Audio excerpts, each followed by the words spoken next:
A government official has confirmed that Egyptian President Abdel-Fattah al-Sisi referred to Israel as an enemy at the summit of Arab and Islamic leaders in Qatar on Monday. It's the first time an Egyptian leader has used the word enemy to describe Israel since Cairo recognized Israel in 1979, becoming the first Arab country to do so.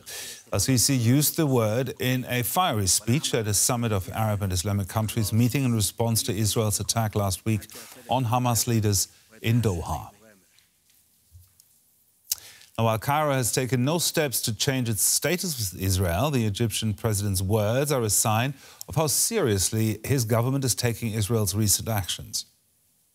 We must change how the enemy views us. They need to feel that any Arab nation is part of a single land stretching from the Atlantic Ocean to the Gulf, with all the Islamic nation and peace-loving countries.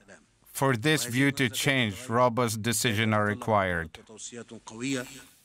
Now, to help us understand what this shift in language means for actual regional politics, we are joined by Middle East expert Professor Fawaz Gerges. Professor, how much of a watershed is it when Egypt is now calling Israel an enemy again? Well, I mean, it tells you a great deal that the patience of the leading Arab states is running out. There is a widespread perception that Israel is a rogue state. Israel is out of control. Israel is a revisionist state. Israel is an expansionist state. Israel's attack on Qatar really represented a turning point, violating the sovereignty of Qatar. Qatar as the major mediator between Israel and Hamas. Qatar that has basically received multiple Israeli officials. So by attacking Qatar, violating the sovereignty of Qatar, trying to assassinate all the top leaders of Hamas. I think the Qataris, the Egyptians, the Jordanians, even the Saudis and the Emiratis have come to realize that Benjamin Netanyahu really is out of control, that something has to happen, that the United States has not really restrained Benjamin Netanyahu. On the contrary, in fact, the largest American military base in the Middle East is in Qatar. Qatar promised to invest more than $1 trillion in the US economy. And yet, what we know now is that Donald Trump not only knew about the Israeli attack on Qatar, but in fact, he had given a green light to Benjamin Netanyahu, according to multiple sources in Israel and the United States. So what we heard yesterday in Qatar during the summit by Arab and Muslim state is that they're telling Israel, look, enough is enough. And most importantly, you mentioned the Egyptian president. I mean, I think probably your audience doesn't know.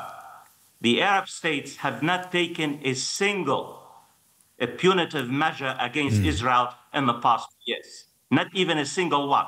And even yesterday, they did not review economic and political relations. They did not recall their ambassadors from Israel. They did not basically freeze the normalization process between Israel and the Arab state. Abdel-Fattah Sisi addressed the Israeli public directly and told the Israeli public, look, what your government is doing is jeopardizing the existing peace accords between Israel and us, and basically jeopardizing any kind of future peace deal between Israel and the Arab state. And we all lose if a wider conflict basically breaks out in the region.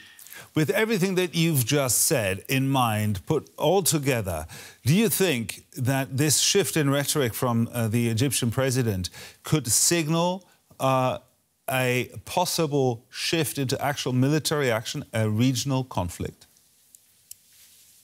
I doubt it very much.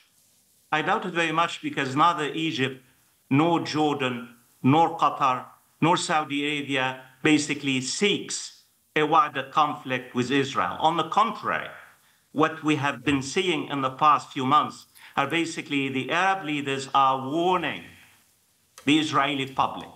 The Arab leaders are pleading with the Americans to restrain Benjamin Netanyahu. In fact, the Qatari Emir Tamim and President Trump made it very clear that in the past few months, year or so, Benjamin Netanyahu was manipulating the process. He was basically playing around tactically. He was not really interested in any kind of a hostage deal. And the Qatari Emir said, look, if Benjamin Netanyahu was interested in basically having the hostages back, why would he try to kill the entire top leadership of Hamas? Why would he violate the sovereignty of Qatar, which is a leading member of the negotiating process? On the whole, what we are seeing, more polarization. And I want you to know, I want your audience to know, that Arab leaders are coming under tremendous pressure from their public opinion at home. In particular, the Egyptian president, the Jordanian king, the Saudi leadership. I mean, everywhere. You have now really what I call a popular revolt brewing under the surface. And they're all afraid of a kind of a major upheaval, social upheaval at home as a result of Israeli aggression, and in particular as a result of the crimes that Israel are committing on a daily basis, and now with the new phase of escalation in Gaza City. So the Arab states are at tremendous pressure at home, and they don't really have anyone to appeal to because the United States under Donald Trump has forfeited its leadership role, and Donald Trump has sided with Benjamin Netanyahu against the Israeli public, because the Israeli public has been pleading with the United States and the world to basically help reach a settlement and bring their beloved ones, the hostages, back. Yet he sent his Secretary of State, Marco Rubio, yesterday to Israel and basically reiterating unwavering U.S. support for Benjamin Netanyahu's war goals, which is absolute victory and probably occupation of Gaza for the next few years or more. Professor Fawaz Gerges, I'm afraid we have to leave it here. Thank you very much.